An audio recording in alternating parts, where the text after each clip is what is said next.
এবারে আমি আপনার কাছে জানতে চাইবো, আমরা তো লক্ষণ কাদের হয়, কিভাবে চিকিৎসা নিবে বা কখন নিবে জানতে পারলাম। আমি এবার আপনার কাছে জানতে চাইবো, বর্তমানে আসলে বাংলাদেশে সোরিয়াসিসের জন্য কি ধরনের চিকিৎসা সহজলভ্য? আমরা যেটা চিন্তা করি, একটা সোরিয়াসিসের রোগীকে পার্সন হিসেবে চিন্তা করি। উনি পার্সন, তাহলে ওনার আমাদের তিনটা দিক ম্যানেজ করা লাগে।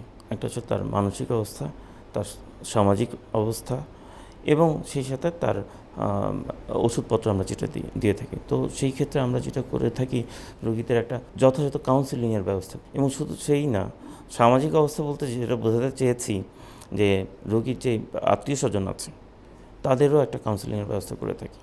কারণ এই কাউন্সেলিংটা না হলে হচ্ছে কি, রোগীরা কিন্তু আপ টু দ্য মার্ক সার্ভিসটা পাচ্ছে না, সেবাটা পাচ্ছে না, এবং আমরাও কিন্তু ফেলিওর হচ্ছি রোগটাকে কন্ট্রোল করতে। সেই ক্ষেত্রে আপনি যখন একটা সোরিয়াসিসের পেশেন্টকে দেখবেন বা আমরা যখন দেখি একটা সার্ভিস যখন প্রোভাইড করতে যাই, সেক্ষেত্রে কিন্তু আমরা রোগীদেরকে ওইভাবেই সার্ভিসটা প্রোভাইড করি, যে কাউন্সেলিং আগে করি, তারপরে আপনার ওষুধ মেডিকেশনে যাই। এবং শুধু তাই না, আমরা এও বলে দিই যে আপনি কেন রক্ত পরীক্ষা করবেন, কারণ এটা চর্মরোগ, এর সাথে রক্ত পরীক্ষার কী সম্পর্ক।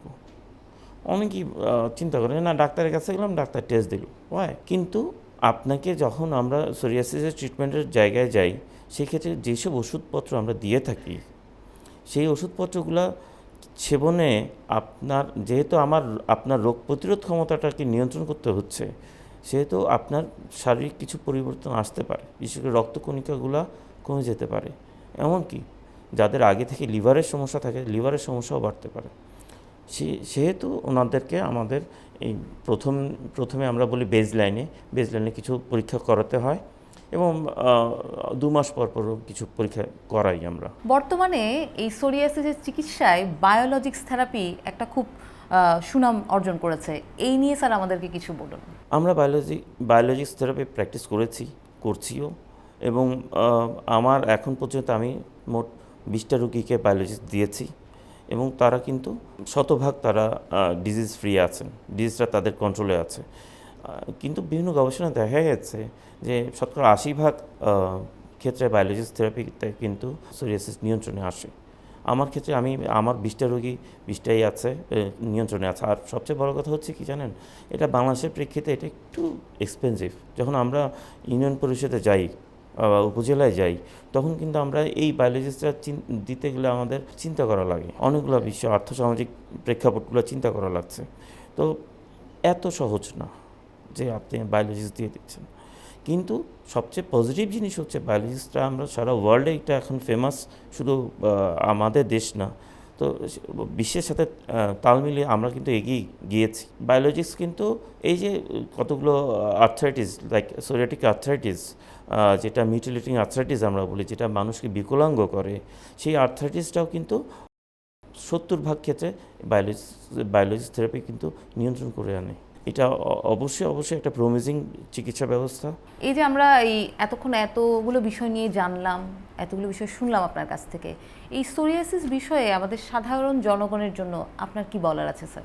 আমার একটাই কথা, আপনি আপনার যে আত্মীয় বা যার আপনার সোরিয়াসিস আছে, তাকে মানুষ হিসেবে গণেন, তাকে রোগী হিসেবে দেখবেন না। এটা ছোঁয়াচে রোগ না, এটা আপনার শরীরে আসবে না। আপনি তাকে সেই সম্মানটা দেন, সে একজন মানুষ, আগে ওইটা চিন্তা করবেন।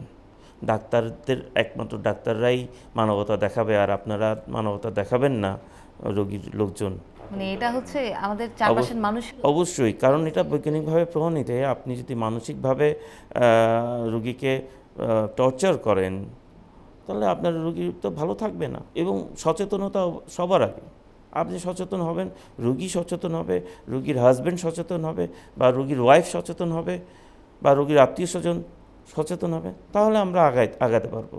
আজকে আমরা ওষুধ দিয়ে যাব, দেখা যাচ্ছে ওষুধ দিয়েই যাচ্ছি, টেস্ট করাই যাচ্ছে, আলটিমেটলি পেশেন্টরা আমাদের বিরূপ প্রতিক্রিয়া দেখাচ্ছে, কিন্তু আপনি তো বাসায় গিয়ে তাকে টর্চার করছেন। আর এই রুগীর সাথে থাকা যাবে না, এর সাথে থাকা যাবে না, এরা ধরলে মানে একে ছোঁয়া যাবে না। এইসব মেন্টালিটির থেকে আমাদের বের হয়ে আসতে হবে।